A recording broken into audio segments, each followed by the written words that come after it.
रणनीति और युक्तियां। इस विषय से मैं 6 प्रश्न लेता हूं। एक, सर्वहारा वर्ग के वर्ग संघर्ष में नेतृत्व के विज्ञान के रूप में रणनीति और रणनीति। बी, क्रांति के चरण और रणनीति। सी, आंदोलन का प्रवाह और उतार और रणनीति। डी, रणनीतिक नेतृत्व। ए, सामरिक नेतृत्व। एफ, सुधारवाद और क्रांतिवाद। एक, सर्वहारा वर्ग के वर्ग संघर्ष में नेतृत्व के विज्ञान के रूप में रणनीति और रणनीति। द्वितीय इंटरनेशनल के प्रभुत्व की अवधि मुख्य रूप से कमोबेश शांतिपूर्ण विकास की स्थितियों के तहत सर्वहारा राजनीतिक सेनाओं के गठन और प्रशिक्षण की अवधि थी। ये वर्ग संघर्ष के प्रमुख रूप के रूप में संसदवाद का काल था। महान वर्ग संघर्षों के प्रश्न। सर्वहारा वर्ग को क्रांतिकारी संघर्षों के लिए तैयार करने के प्रश्न। सर्वहारा वर्ग की तानाशाही प्राप्त करने के साधनों के प्रश्न उस समय की मांग के अनुरूप प्रतीत नहीं होते थे। ये कार्य सर्वहारा सेनाओं के गठन और प्रशिक्षण के उद्देश्य से कानूनी विकास के सभी साधनों का उपयोग करने, उन परिस्थितियों के अनुरूप संसदवाद का उपयोग करने तक ही सीमित था जिनके तहत सर्वहारा वर्ग की स्थिति बनी हुई थी और, जैसा कि लगता था, रहना ही था। एक विरोध का। इसे शायद ही प्रमाण की आवश्यकता है कि ऐसे काल में और सर्वहारा वर्ग के कार्यों की ऐसी अवधारणा के साथ न तो कोई समग्र रणनीति हो सकती थी और न ही कोई विस्तृत रणनीति। रणनीति और रणनीति के बारे में खंडित और अलग अलग विचार थे, लेकिन ऐसी कोई रणनीति या रणनीति नहीं थी। दूसरे इंटरनेशनल का नश्वर पाप यह नहीं था कि उसने उस समय संघर्ष के संसदीय रूपों का उपयोग करने की रणनीति अपनाई, बल्कि यह था कि उसने इन रूपों के महत्व को अधिक महत्व दिया, कि उसने उन्हें वस्तुतः एकमात्र रूप माना, और यह कि जब खुली क्रांतिकारी लड़ाइयों का दौर शुरू हुआ और संघर्ष के अतिरिक्त संसदीय रूपों का सवाल सामने आया, तो दूसरे इंटरनेशनल की पार्टियों ने इन नए कार्यों से मुंह मोड़ लिया, उन्हें अपने कंधों पर लेने से इनकार कर दिया। केवल बाद के काल में सर्वहारा वर्ग द्वारा प्रत्यक्ष कार्रवाई का काल, सर्वहारा क्रांति का काल, जब पूंजीपति वर्ग को उखाड़ फेंकने का प्रश्न तत्काल व्यवहारिक कार्रवाई का प्रश्न बन गया, जब सर्वहारा वर्ग के भंडार रणनीति का प्रश्न सबसे ज्वलंत प्रश्नों में से एक बन गया, जब संघर्ष और संगठन के सभी रूप, संसदीय और अतिरिक्त संसदीय रणनीति बिल्कुल स्पष्ट रूप से प्रकट हो गए थे, केवल इस अवधि में सर्वहारा वर्ग के संघर्ष के लिए एक अभिन्न रणनीति और विस्तृत रणनीति पर काम किया जा सकता था। ठीक इसी अवधि में लेनिन ने रणनीति और रणनीति पर मार्क्स और एंगेल्स के शानदार विचारों को सामने लाया, जिन्हें दूसरे इंटरनेशनल के अवसरवादियों ने दबा दिया था। लेकिन लेनिन ने खुद को मार्क्स और एंगेल्स के विशेष सामरिक प्रस्तावों को बहाल करने तक ही सीमित नहीं रखा। उन्होंने उन्हें और विकसित किया और उन्हें नए विचारों और प्रस्तावों के साथ पूरक किया, उन सभी को सर्वहारा वर्ग के वर्ग संघर्ष के नेतृत्व के लिए नियमों और मार्गदर्शक सिद्धांतों की एक प्रणाली में संयोजित किया। लेनिन के पर्चे, जैसे कि क्या किया जाना है, 2 युक्तियां, साम्राज्यवाद, राज्य और क्रांति, सर्वहारा क्रांति और पाखंडी कौत्स्की, वामपंथी, कम्युनिज्म, निस्संदेह मार्क्सवाद के सामान्य खजाने में इसके क्रांतिकारी योगदान में अमूल्य योगदान देते हैं। शस्त्रागार। लेनिनवाद की रणनीति और रणनीति सर्वहारा वर्ग के क्रांतिकारी संघर्ष में नेतृत्व के विज्ञान का गठन करती है। 2 क्रांति के चरण और रणनीति। रणनीति क्रांति के एक निश्चित चरण में सर्वहारा वर्ग के मुख्य प्रहार की दिशा का निर्धारण है, क्रांतिकारी ताकतों, मुख्य और माध्यमिक भंडार के निपटान के लिए एक संबंधित योजना का विस्तार, इस योजना को पूरे समय लागू करने की लड़ाई है। क्रांति का दिया गया चरण। हमारी क्रांति पहले ही 2 चरणों से गुजर चुकी थी और अक्टूबर क्रांति के बाद ये तीसरे चरण में प्रवेश कर गई। हमारी रणनीति तदनुसार बदल गई। प्रथम चरण 1903 से फरवरी 1917 तक। उद्देश्य, जारवाद को उखाड़ फेंकना और मध्ययुगीनता के अस्तित्व को पूरी तरह से मिटा देना। क्रांति की मुख्य शक्ति, सर्वहारा वर्ग। तात्कालिक भंडार, किसान वर्ग। मुख्य आघात की दिशा, उदारवादी राजशाही पूंजीपति वर्ग का अलगाव, जो किसानों पर जीत हासिल करने और जारशाही के साथ समझौता करके क्रांति को खत्म करने का प्रयास कर रहा था। बलों के स्वभाव के लिए योजना, किसान वर्ग के साथ मजदूर वर्ग का गठबंधन। सर्वहारा वर्ग को निरंकुशता के प्रतिरोध को बलपूर्वक कुचलने और पूंजीपति वर्ग की अस्थिरता को पनगु बनाने के लिए किसानों के जनसमूह को अपने साथ जोड़कर लोकतांत्रिक क्रांति को पूरा करना होगा। दूसरे चरण, मार्च 1917 से अक्टूबर 1917। उद्देश्य, रूस में साम्राज्यवाद को उखाड़ फेंकना और साम्राज्यवादी युद्ध से हटना। क्रांति की मुख्य शक्ति, सर्वहारा वर्ग। तात्कालिक भंडार, गरीब किसान वर्ग। संभावित भंडार के रूप में पड़ोसी देशों का सर्वहारा वर्ग। एक अनुकूल कारक के रूप में लंबा युद्ध और साम्राज्यवाद का संकट। मुख्य प्रहार की दिशा, निम्न बुर्जुआ डेमोक्रेट्स, मेंशेविक और समाजवादी क्रांतिकारियों का अलगाव, जो किसानों की मेहनतकश जनता पर जीत हासिल करने और साम्राज्यवाद के साथ समझौता करके क्रांति को समाप्त करने का प्रयास कर रहे थे। बलों के स्वभाव के लिए योजना, गरीब किसानों के साथ सर्वहारा वर्ग का गठबंधन। सर्वहारा वर्ग को पूंजीपति वर्ग के प्रतिरोध को बलपूर्वक कुचलने और किसानों तथा निम्न पूंजीपति वर्ग की अस्थिरता को पनगु बनाने के लिए आबादी के अर्ध सर्वहारा तत्वों के बड़े पैमाने को अपने साथ जोड़कर समाजवादी क्रांति को पूरा करना होगा। तीसरा चरण अक्टूबर क्रांति के बाद शुरू हुआ। उद्देश्य, सर्वहारा वर्ग की तानाशाही को एक देश में मजबूत करना, इसे सभी देशों में साम्राज्यवाद की हार के लिए आधार के रूप में उपयोग करना। क्रांति एक देश की सीमा से परे फैलती है, विश्व क्रांति का युग प्रारंभ हो चुका है। क्रांति की मुख्य शक्ति, एक देश में सर्वहारा वर्ग की तानाशाही, सभी देशों में सर्वहारा वर्ग का क्रांतिकारी आंदोलन। मुख्य भंडार, विकसित देशों में अर्ध सर्वहारा और छोटे किसान जनता, उपनिवेशों और आश्रित देशों का मुक्ति आंदोलन।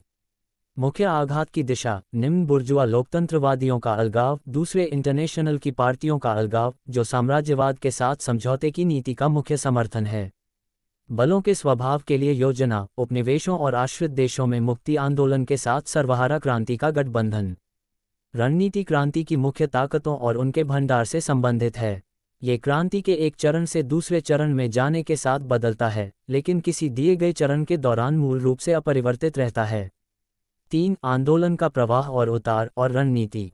रणनीति आंदोलन के प्रवाह या उतार, क्रांति के उत्थान या पतन की तुलनात्मक रूप से छोटी अवधि में सर्वहारा वर्ग के आचरण की रेखा का निर्धारण है। संघर्ष के पुराने रूपों को प्रतिस्थापित करने के माध्यम से इस रेखा को आगे बढ़ाने की लड़ाई है। और नए लोगों द्वारा संगठन, नए लोगों द्वारा पुराने नारे, इन रूपों को मिलाकर आदि। जबकि रणनीति का उद्देश्य जारवाद के खिलाफ, मान लीजिए, या पूंजीपति वर्ग के खिलाफ युद्ध जीतना है, जारवाद के खिलाफ या इसके खिलाफ संघर्ष जारी रखना है। पूंजीपति वर्ग अपने अंत तक रणनीति के तहत कम महत्वपूर्ण वस्तुओं का पीछा करता है, क्योंकि उनका उद्देश्य समग्र रूप से युद्ध जीतना नहीं है, बल्कि कुछ विशेष कार्यों या कुछ विशेष लड़ाइयों को जीतना है, कुछ विशेष अभियानों या कार्यों को सफलतापूर्वक पूरा करना है। क्रांति के उत्थान या पतन की दी गई अवधि में ठोस परिस्थितियां, युक्तियां रणनीति का एक हिस्सा हैं, इसके अधीन हैं और इसकी सेवा करती हैं। प्रवाह और उतार के अनुसार रणनीति बदलती रहती है। जबकि क्रांति के पहले चरण 1903 से फरवरी 1917 के दौरान रणनीतिक योजना अपरिवर्तित रही, उस अवधि के दौरान रणनीति कई बार बदली गई। 1903 से 1905 की अवधि में पार्टी ने आक्रामक रणनीति अपनाई, क्योंकि क्रांति का ज्वार बढ़ रहा था, आंदोलन उन्नयन पर था और रणनीति को इस तथ्य से आगे बढ़ना था। तदनुसार संघर्ष के रूप क्रांतिकारी थे, जो क्रांति के बढ़ते ज्वार की आवश्यकताओं के अनुरूप थे। स्थानीय राजनीतिक हड़तालें, राजनीतिक प्रदर्शन, सामान्य राजनीतिक हड़ताल, ड्यूमा का बहिष्कार, विद्रोह, क्रांतिकारी लड़ाई के नारे, ये उस अवधि के दौरान संघर्ष के क्रमिक रूप थे। संघर्ष के स्वरूपों में ये परिवर्तन संगठन के स्वरूपों में तदनुरूप परिवर्तनों द्वारा संपन्न किए गए। फैक्ट्री समितियां, क्रांतिकारी किसान समितियां, हड़ताल समितियां, श्रमिकों के प्रतिनिधियों की सोवियतें, एक श्रमिक, कमोबेश खुले तौर पर काम करने वाली पार्टी, ये उस अवधि के दौरान संगठन के रूप थे। 1907 से 1912 की अवधि में पार्टी को पीछे हटने की रणनीति अपनाने के लिए मजबूर होना पड़ा, क्योंकि तब हमने क्रांतिकारी आंदोलन में गिरावट, क्रांति के उतार का अनुभव किया था और रणनीति के लिए आवश्यक रूप से इस तथ्य को ध्यान में रखना पड़ा था। संघर्ष के रूप, साथ ही संगठन के रूप तदनुसार बदल गए। ड्यूमा के बहिष्कार के बजाय ड्यूमा में भागीदारी, ड्यूमा के बाहर खुली क्रांतिकारी कार्रवाइयों के बजाय ड्यूमा में कार्रवाई और काम, सामान्य राजनीतिक हड़तालों के बजाय आंशिक आर्थिक हड़तालें, या बस गतिविधियों में शांति। बेशक उस अवधि में पार्टी को भूमिगत होना पड़ा, जबकि क्रांतिकारी जन संगठनों का स्थान सांस्कृतिक, शैक्षिकी, सहकारी, बीमा और अन्य कानूनी संगठनों ने ले लिया। क्रांति के दूसरे और तीसरे चरण के बारे में भी यही कहा जाना चाहिए, जिसके दौरान रणनीतियां दर्जनों बार बदली गईं, जबकि रणनीतिक योजनाएं अपरिवर्तित रहीं। रणनीति संघर्ष के रूपों और सर्वहारा वर्ग के संगठन के रूपों, उनके परिवर्तनों और संयोजनों से संबंधित है। क्रांति के एक निश्चित चरण के दौरान रणनीति कई बार बदल सकती है, जो क्रांति के प्रवाह या उतार, वृद्धि या गिरावट पर निर्भर करती है। 4. रणनीतिक नेतृत्व। क्रांति के भंडार हो सकते हैं प्रत्यक्ष, किसान वर्ग और सामान्य तौर पर देश के भीतर आबादी का मध्यवर्ती स्तर, बी. पड़ोसी देशों का सर्वहारा वर्ग, सी. उपनिवेशों और आश्रित देशों में क्रांतिकारी आंदोलन, डी सर्वहारा वर्ग की तानाशाही की विजय और लाभ, जिसके हिस्से को सर्वहारा वर्ग अस्थायी रूप से छोड़ सकता है, जबकि एक शक्तिशाली दुश्मन को खरीदने और राहत पाने के लिए ताकत की श्रेष्ठता बनाए रख सकता है। और अप्रत्यक्ष देश के भीतर गैर सर्वहारा वर्गों के बीच विरोधाभास और संघर्ष, जिसका उपयोग सर्वहारा वर्ग द्वारा दुश्मन को कमजोर करने और अपने स्वयं के भंडार को मजबूत करने के लिए किया जा सकता है। बीच सर्वहारा राज्य के प्रति शत्रुतापूर्ण बुर्जुआ राज्यों के बीच विरोधाभास, संघर्ष और युद्ध, उदाहरण के लिए साम्राज्यवादी युद्ध, जिसका उपयोग सर्वहारा द्वारा अपने आक्रमण में या जबरन पीछे हटने की स्थिति में युद्धाभ्यास में किया जा सकता है। पहली श्रेणी के भंडारों के बारे में विस्तार से बात करने की आवश्यकता नहीं है, क्योंकि उनका महत्व सभी के लिए स्पष्ट है। जहां तक दूसरी श्रेणी के भंडारों का सवाल है, जिनका महत्व स्पष्ट नहीं है, ये कहा जाना चाहिए कि कभी कभी वे क्रांति की प्रगति के लिए अत्यंत महत्वपूर्ण होते हैं। उदाहरण के लिए, पहली क्रांति के दौरान और उसके बाद निम्न बुर्जुआ डेमोक्रेट्स, समाजवादी क्रांतिकारियों और उदार राजशाहीवादी पूंजीपति वर्ग कैडेट्स के बीच संघर्ष के भारी महत्व से इनकार नहीं किया जा सकता है, जिसने निस्संदेह मुक्ति में अपनी भूमिका निभाई। किसान वर्ग को पूंजीपति वर्ग के प्रभाव से मुक्त करना। इस तथ्य के व्यापक महत्व को नकारने का अभी भी कम कारण है कि साम्राज्यवादियों के प्रमुख समूह अक्टूबर क्रांति की अवधि के दौरान एक घातक युद्ध में लगे हुए थे, जब साम्राज्यवादी आपस में युद्ध में उलझे हुए थे, अपनी सेनाओं को एकाग्र करने में असमर्थ थे। युवा सोवियत शक्ति और सर्वहारा वर्ग इसी कारण से अपनी सेनाओं को संगठित करने और अपनी शक्ति को मजबूत करने और कोल्चक और डेनिकिन की पराजय की तैयारी करने में सक्षम हो सका। यह माना जाना चाहिए कि अब जब साम्राज्यवादी समूहों के बीच अंतर्विरोध अधिक से अधिक गहरा होते जा रहे हैं और जब उनके बीच एक नया युद्ध अपरिहार्य होता जा रहा है, तो इस विवरण के भंडार सर्वहारा वर्ग के लिए और भी अधिक महत्व प्राप्त करेंगे। रणनीतिक नेतृत्व का कार्य क्रांति के विकास के दिए गए चरण में क्रांति के मुख्य उद्देश्य की प्राप्ति के लिए इन सभी भंडारों का उचित उपयोग करना है। आरक्षित निधि का उचित उपयोग करने का क्या मतलब है? इसका अर्थ है कुछ आवश्यक शर्तों को पूरा करना, जिनमें से निम्नलिखित को प्रमुख माना जाना चाहिए। पहले तो, क्रांति की मुख्य शक्तियों का ध्यान निर्णायक क्षण में दुश्मन के सबसे कमजोर स्थान पर केंद्रित होता है, जब क्रांति पहले से ही परिपक्व हो चुकी होती है, जब आक्रामक पूरी गति से आगे बढ़ रहा होता है, जब विद्रोह दरवाजे पर दस्तक दे रहा होता है और जब विद्रोह लाया जाता है। मोहरा तक आरक्षित होना सफलता की निर्णायक शर्त है। अप्रैल से अक्टूबर 1917 की अवधि के दौरान पार्टी की रणनीति को भंडार के उपयोग के इस तरीके के उदाहरण के रूप में लिया जा सकता है। निस्संदेह उस समय दुश्मन का सबसे कमजोर स्थान युद्ध था। निस्संदेह बुनियादी सवाल के तौर पर इसी सवाल पर पार्टी ने आबादी के व्यापक जनसमूह को सर्वहारा मोहरा के इर्द गिर्द एकजुट किया। उस अवधि के दौरान पार्टी की रणनीति थी प्रदर्शनों और प्रदर्शनों के माध्यम से सड़क पर कार्रवाई के लिए मोहरा दल को प्रशिक्षित करते समय पीछे की ओर सोवियत और मोर्चे पर सैनिकों की समितियों के माध्यम से रिजर्व को मोहरा तक लाना। क्रांति के नतीजे से पता चला है कि भंडार का उचित उपयोग किया गया था। विद्रोह पर मार्क्स और एंगेल्स की प्रसिद्ध थीसिस की व्याख्या करते हुए लेनिन ने क्रांति की ताकतों के रणनीतिक उपयोग की इस स्थिति के बारे में क्या कहा है? एक, विद्रोह के साथ कभी मत खेलो, लेकिन शुरुआत करते समय दृढ़ता से महसूस करो कि तुम्हें अंत तक जाना है। 2, निर्णायक क्षण में निर्णायक बिंदु पर बलों की एक बड़ी श्रेष्ठता को केंद्रित करें, अन्यथा दुश्मन, जिसके पास बेहतर तैयारी और संगठन का लाभ है, विद्रोहियों को नष्ट कर देगा। 3, एक बार जब विद्रोह शुरू हो जाए तो आपको सबसे बड़े दृढ़ संकल्प के साथ कार्य करना चाहिए और हर तरह से बिना असफल हुए आक्रामक होना चाहिए। रक्षात्मक हर सशस्त्र विद्रोह की मृत्यु है। 4, आपको दुश्मन को आश्चर्यचकित करने की कोशिश करनी चाहिए और उस पल का फायदा उठाना चाहिए जब उसकी सेनाएं तितर-बितर हो जाएं। 5, आपको दैनिक सफलता के लिए प्रयास करना चाहिए, भले ही छोटी, कोई प्रति घंटा कह सकता है, यदि यह एक शहर का मामला है, और हर कीमत पर नैतिक प्रभुत्व को बनाए रखना चाहिए। दूसरी बात, निर्णायक प्रहार के लिए क्षण का चयन। विद्रोह शुरू करने के लिए क्षण का चयन इस प्रकार किया जाए कि यह उस क्षण के साथ मेल खाए जब संकट अपने चरम पर पहुंच गया हो, जब ये पहले से ही मामला हो कि अगुआ अंत तक लड़ने के लिए तैयार हो, भंडार मोहरा का समर्थन करने के लिए तैयार हैं और दुश्मन के रैंकों में अधिकतम घबराहट शासन करती है।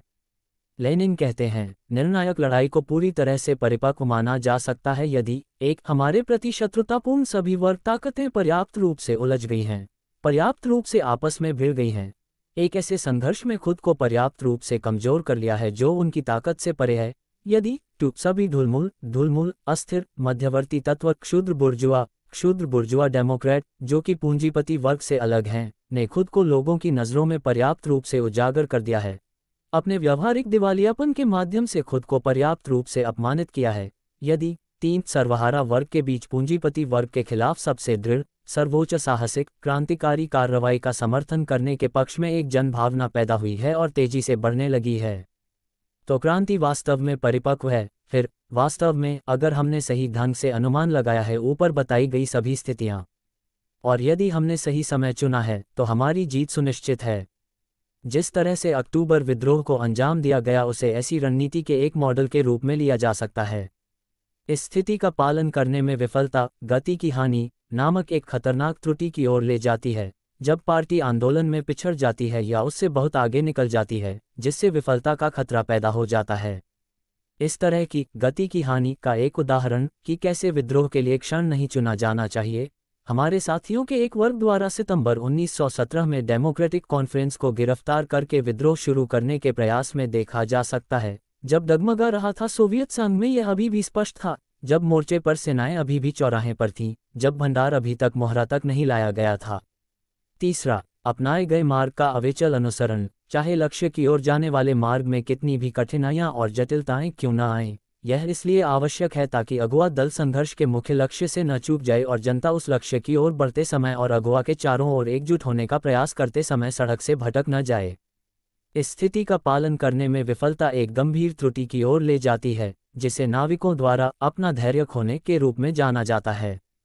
इसके एक उदाहरण के रूप में किसी का धैर्य खोना, हम अपनी पार्टी के गलत आचरण को स्वीकार कर सकते हैं जब डेमोक्रेटिक सम्मेलन के तुरंत बाद उसने पूर्व संसद में भाग लेने का प्रस्ताव अपनाया। फिलहाल पार्टी यह भूल गई कि पूर्व संसद देश को सोवियत के रास्ते से हटाकर बुर्जुआ संसदवाद के रास्ते पर ले जाने का पूंजीपति वर्ग का एक प्रयास था, ताकि ऐसे निकाय में पार्टी की भागीदारी के परिणामस्वरूप सब कुछ मिला दिया गया और मजदूरों और किसानों को भ्रमित कर दिया गया, जो इस नारे के तहत क्रांतिकारी संघर्ष कर रहे थे, सारी शक्ति सोवियत को। पूर्व संसद से बोल्शेविकों की वापसी से इस गलती का सुधार हुआ।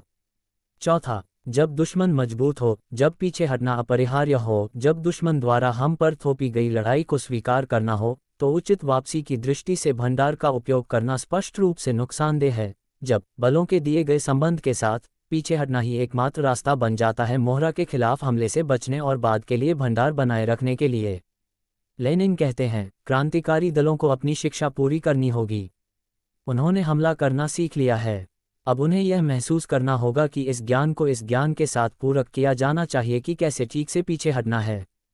उन्हें ये समझना होगा और क्रांतिकारी वर्ग को अपने कड़वे अनुभव से यह महसूस करना सिखाया जाता है कि जीत तब तक असंभव है जब तक कि वे ठीक से हमला करना और पीछे हटना दोनों नहीं सीख लेते।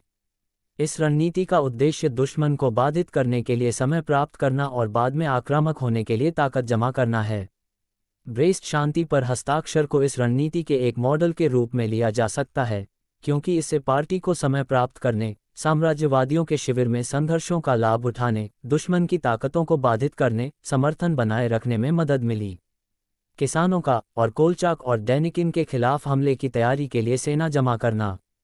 लेनिन ने उस समय कहा, एक अलग शांति के समापन में हम दोनों युद्धरत साम्राज्यवादी समूहों से वर्तमान समय में जितना संभव हो सके खुद को मुक्त करते हैं। हम उनकी आपसी दुश्मनी और युद्ध का फायदा उठाते हैं जो उन्हें शांति बनाने में बाधा डालते हैं। हमारे खिलाफ डील करें और एक निश्चित अवधि के लिए समाजवादी क्रांति को आगे बढ़ाने और मजबूत करने के लिए अपने हाथों को स्वतंत्र रखें। ब्रेस्ट शांति के 3 साल बाद लेनिन ने कहा, अब सबसे बड़ा मूर्ख भी देख सकता है कि ब्रेस्ट शांति एक रियायत थी जिसने हमें मजबूत किया और अंतर्राष्ट्रीय साम्राज्यवाद की ताकतों को तोड़ दिया। ऐसी प्रमुख स्थितियां हैं जो सही रणनीतिक नेतृत्व सुनिश्चित करती हैं। 5. सामरिक नेतृत्व। सामरिक नेतृत्व रणनीतिक नेतृत्व का एक हिस्सा है जो बाद के कार्यों और आवश्यकताओं के अधीन है। सामरिक नेतृत्व का कार्य सर्वहारा वर्ग के सभी प्रकार के संघर्ष और संगठन में महारत हासिल करना है और यह सुनिश्चित करना है कि उनका उचित उपयोग किया जाए ताकि ताकतों के दिए गए संबंधों के साथ रणनीतिक सफलता की तैयारी के लिए आवश्यक अधिकतम परिणाम प्राप्त किए जा सकें। सर्वहारा वर्ग के संघर्ष और संगठन के रूपों का समुचित उपयोग करने से क्या अभिप्राय है? इसका अर्थ है कुछ आवश्यक शर्तों को पूरा करना, जिनमें से निम्नलिखित को प्रमुख माना जाना चाहिए। पहले तो संघर्ष और संगठन के उन रूपों को सबसे आगे रखना जो किसी भी समय आंदोलन के प्रवाह या उतार के दौरान मौजूद स्थितियों के लिए सबसे उपयुक्त हों और जो जनता को क्रांतिकारी स्थिति में लाने में सुविधा प्रदान कर सकें और सुनिश्चित कर सकें लाखों लोगों को क्रांतिकारी मोर्चे पर लाना और क्रांतिकारी मोर्चे पर उनका स्वभाव। यहाँ मुद्दा यह नहीं है कि मोहरा को पुराने शासन को संरक्षित करने की असंभवता और उसके उखाड़ फेंकने की अनिवार्यता का एहसास होना चाहिए। मुद्दा यह है कि जनता, लाखों लोगों को इस अनिवार्यता को समझना चाहिए और अग्रणी का समर्थन करने के लिए अपनी तत्परता प्रदर्शित करनी चाहिए। लेकिन जनता इसे अपने अनुभव से ही समझ सकती है। कार्य विशाल जनता को अपने अनुभव से पुराने शासन को उखाड़ फेंकने की अनिवार्यता का एहसास कराने में सक्षम बनाना है। संघर्ष के ऐसे तरीकों और संगठनों के रूपों को बढ़ावा देना है जिससे जनता के लिए अनुभव से यह महसूस करना आसान हो जाए कि यह सही है। क्रांतिकारी नारे। अगर पार्टी ने ड्यूमा में भाग लेने का समय तय नहीं किया होता, अगर उसने अपनी ताकतों को काम पर केंद्रित करने का फैसला नहीं किया होता, तो मोहरा मजदूर वर्ग से अलग हो गया होता और मजदूर वर्ग का जनता से संपर्क टूट गया होता। ड्यूमा और इस कार्य के आधार पर एक संघर्ष विकसित करना ताकि जनता को अपने अनुभव से ड्यूमा की निरर्थकता, कैडेटों के वादों की मिथ्याता, जारवाद के साथ समझौते की असंभवता का एहसास करना आसान हो सके और किसान और मजदूर वर्ग के बीच गठबंधन की अनिवार्यता। यदि जनता ने ड्यूमा की अवधि के दौरान अपना अनुभव प्राप्त नहीं किया होता, तो कैडेटों का प्रदर्शन और सर्वहारा वर्ग का आधिपत्य असंभव होता। और जोविस्ट रणनीति का खतरा ये था कि उन्होंने मोहरा को उसके लाखों भंडारों से अलग करने की धमकी दी थी। यदि सर्वहारा वर्ग ने वामपंथी कम्युनिस्टों का अनुसरण किया होता, जिन्होंने अप्रैल 1917 में विद्रोह का आह्वान किया होता, तो पार्टी मजदूर वर्ग से अलग हो जाती और मजदूर वर्ग किसानों और सैनिकों की व्यापक जनता के बीच अपना प्रभाव खो देता। जब मेंशेविकों और समाजवादी क्रांतिकारियों ने अभी तक खुद को युद्ध और साम्राज्यवाद के पैरोकार के रूप में उजागर नहीं किया था, जब जनता को अभी तक अपने अनुभव से शांति, भूमि और स्वतंत्रता के बारे में मेंशेविकों और समाजवादी क्रांतिकारियों के भाषणों की झूठीता का एहसास नहीं हुआ था, यदि केरेंस्की काल के दौरान जनता को यह अनुभव प्राप्त नहीं हुआ होता, तो मेंशेविक और समाजवादी क्रांतिकारी अलग थलग नहीं होते और सर्वहारा वर्ग की तानाशाही असंभव होती। इसलिए निम्न बुर्जुआ पार्टियों की गलतियों को धैर्यपूर्वक समझाने और सोवियत संघ में खुले संघर्ष की रणनीति ही एकमात्र सही रणनीति थी। वामपंथी कम्युनिस्टों की रणनीति का खतरा ये था कि उन्होंने पार्टी को सर्वहारा क्रांति के नेता से मुट्ठी भर निरर्थक षड्यंत्रकारियों में बदलने की धमकी दी थी, जिनके पास खड़े होने के लिए कोई आधार नहीं था। लेनिन कहते हैं, अकेले अग्रिम मोर्चे से जीत हासिल नहीं की जा सकती। पूरे वर्ग के सामने निर्णायक लड़ाई में अकेले हिरावल को फेंकना, इससे पहले कि व्यापक जनता या तो हिरावल के प्रत्यक्ष समर्थन की स्थिति ले ले या कम से कम उसके प्रति उदार तत्स्थता की, न केवल मूर्खता होगी बल्कि एक अपराध। और इसके लिए कि वास्तव में पूरा वर्ग, वास्तव में मेहनतकश लोगों की व्यापक जनता और पूंजी से उत्पीड़ित लोग ऐसी स्थिति ले सकें, अकेले प्रचार और आंदोलन पर्याप्त नहीं हैं। इसके लिए जनता के पास अपनी खुद की राजनीतिक होनी चाहिए अनुभव। ये सभी महान क्रांतियों का मौलिक कानून है, जिसकी अब न केवल रूस में बल्कि जर्मनी में भी आश्चर्यजनक ताकत और जीवंतता के साथ पुष्टि की गई है। न केवल रूस की असंस्कृत, अक्सर अशिक्षित जनता, बल्कि जर्मनी की अत्यधिक सुसंस्कृत, पूरी तरह से साक्षर जनता ने भी ऐसा किया है। अपने स्वयं के दर्दनाक अनुभव के माध्यम से पूर्ण नपुंसकता और विरहीनता, पूंजीपति वर्ग के प्रति पूर्ण लाचारी और दासता, दूसरे अंतर्राष्ट्रीय के शूरवीरों की सरकार की अत्यंत नीचता, चरम प्रतिक्रियावादियों की तानाशाही की पूर्ण अनिवार्यता का एहसास करना, कोनिलोव में जर्मनी में रूस, कपर एंड कंपनी सर्वहारा वर्ग की तानाशाही के एकमात्र विकल्प के रूप में कम्युनिज्म की ओर दृढ़ता से मुड़ने के लिए। दूसरी बात, किसी भी क्षण प्रक्रियाओं की श्रृंखला में उस विशेष कड़ी का पता लगाना, जिसे अगर समझ लिया जाए तो हमें पूरी श्रृंखला पर पकड़ बनाए रखने और रणनीतिक सफलता प्राप्त करने के लिए परिस्थितियां तैयार करने में मदद मिलेगी। यहाँ मुद्दा यह है कि पार्टी के सामने आने वाले सभी कार्यों में से उस विशेष तात्कालिक कार्य को अलग करना है, जिसकी पूर्ति केंद्रीय बिंदु बनती है और जिसकी पूर्ति अन्य तात्कालिक कार्यों की सफल पूर्ति सुनिश्चित करती है।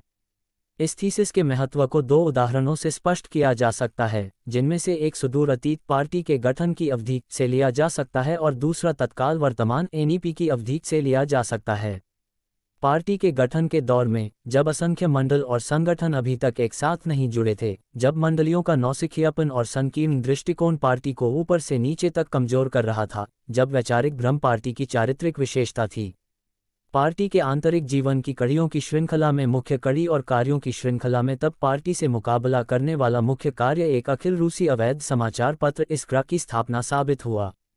क्यों? क्योंकि तत्कालीन परिस्थितियों में केवल एक अखिल रूसी अवैध समाचार पत्र के माध्यम से ही पार्टी का एक ठोस मूल तैयार करना संभव था जो असंख्य मंडलों और संगठनों को एक पूरे में एकजुट करने में सक्षम हो, वैचारिक और सामरिक एकता के लिए परिस्थितियां तैयार करना और इस प्रकार एक वास्तविक पार्टी के गठन के लिए नींव तैयार करना। युद्ध से आर्थिक निर्माण की ओर संक्रमण की अवधि के दौरान, जब वनस्पति उद्योग विघटन की चपेट में था और कृषि शहरी निर्मित वस्तुओं की कमी से पीड़ित थी, जब राज्य उद्योग और किसान अर्थव्यवस्था के बीच एक बंधन की स्थापना सफल होने की मूलभूत शर्त बन गई। समाजवादी निर्माण उस काल में ये पता चला कि प्रक्रियाओं की श्रृंखला की मुख्य कड़ी, कई कार्यों में से मुख्य कार्य व्यापार का विकास करना था। क्यों? क्योंकि एनईपी की शर्तों के तहत व्यापार के अलावा उद्योग और किसान अर्थव्यवस्था के बीच संबंध स्थापित नहीं किया जा सकता है, क्योंकि एनईपी की शर्तों के तहत बिना बिक्री के उत्पादन उद्योग के लिए घातक है, क्योंकि विकासशील व्यापार के परिणामस्वरूप बिक्री के विस्तार से ही उद्योग का विस्तार किया जा सकता है, क्योंकि व्यापार के क्षेत्र में अपनी स्थिति मजबूत करने के बाद, व्यापार पर नियंत्रण हासिल करने के बाद, इस लिंक को सुरक्षित करने के बाद ही उद्योग को किसान बाजार से जोड़ने और अन्य तात्कालिक कार्यों को सफलतापूर्वक पूरा करने की कोई उम्मीद नहीं की जा सकती है। समाजवादी अर्थव्यवस्था की नींव के निर्माण के लिए परिस्थितियां बनाने के लिए लेनिन कहते हैं, क्रांतिकारी और समाजवाद का अनुयायी या सामान्य तौर पर कम्युनिस्ट होना ही काफ़ी नहीं है।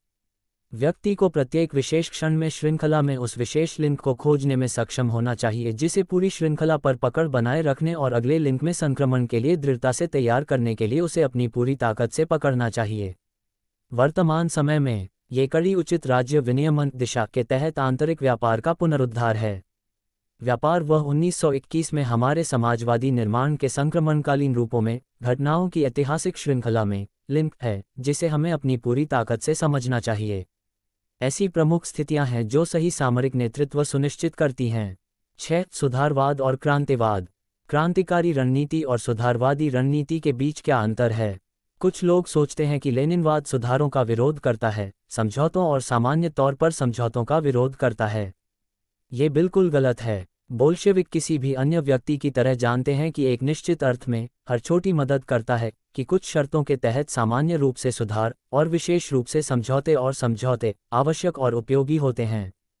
लेनिन कहते हैं, अंतर्राष्ट्रीय पूंजीपति वर्ग को उखाड़ फेंकने के लिए युद्ध जारी रखना, एक ऐसा युद्ध जो राज्यों के बीच होने वाले सबसे जिद्दी सामान्य युद्धों से 100 गुना अधिक कठिन, लंबा और जटिल है, और युद्धाभ्यास करने से पहले ही इनकार कर देना, अपने शत्रुओं के बीच हितों के टकराव भले ही अस्थायी का उपयोग करना, संभावित भले ही अस्थायी, अस्थिर, ढुलमुल और सशर्त सहयोगियों के साथ समझौतों और समझौतों को अस्वीकार करना, क्या ये चरम सीमा पर हास्यास्पद नहीं है? क्या यह ऐसा नहीं है, जब एक अज्ञात और अब तक दुर्गम पहाड़ की कठिन चढ़ाई करते समय हमें पहले से ही कभी भी टेढ़े मेढ़े रास्ते पर चलने से इनकार करना पड़ता था, कभी अपने कदम पीछे खींचने पड़ते थे, कभी एक बार चुने गए रास्ते को छोड़ना पड़ता था और दूसरों को आजमाना पड़ता था?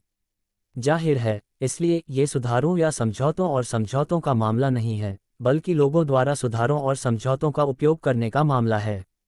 एक सुधारवादी के लिए सुधार ही सब कुछ है, जबकि क्रांतिकारी कार्य कोई आकस्मिक चीज़ है, केवल बात करने की चीज़ है, महज दिखावा है।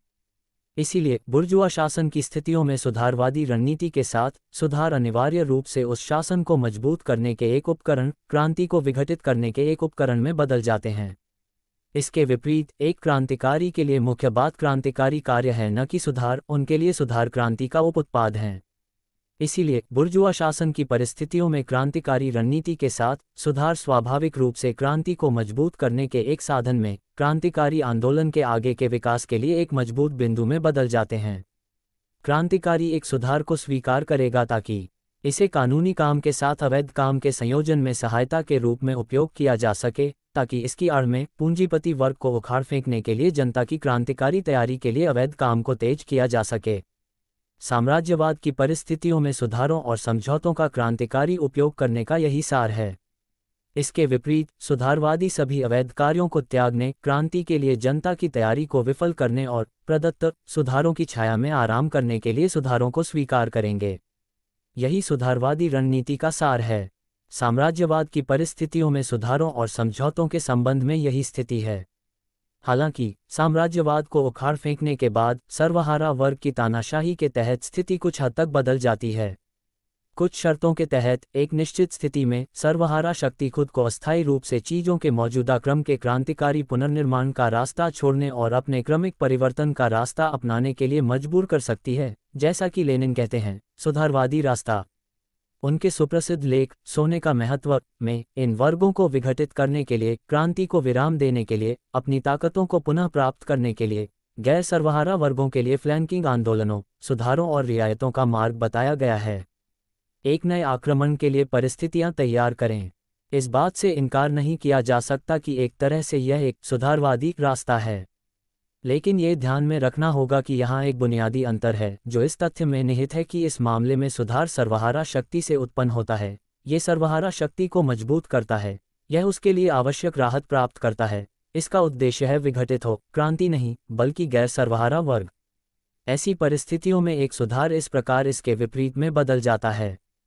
सर्वहारा शक्ति ऐसी नीति अपनाने में सक्षम है क्योंकि, और केवल इसलिए, क्योंकि पूर्ववर्ती अवधि में क्रांति का प्रसार काफी बड़ा था और इसलिए पीछे हटने के लिए पर्याप्त व्यापक विस्तार प्रदान किया गया था, जिसमें आक्रामक रणनीति के स्थान पर अस्थायी वापसी की रणनीति शामिल थी, फ्लैंकिंग आंदोलनों की रणनीति।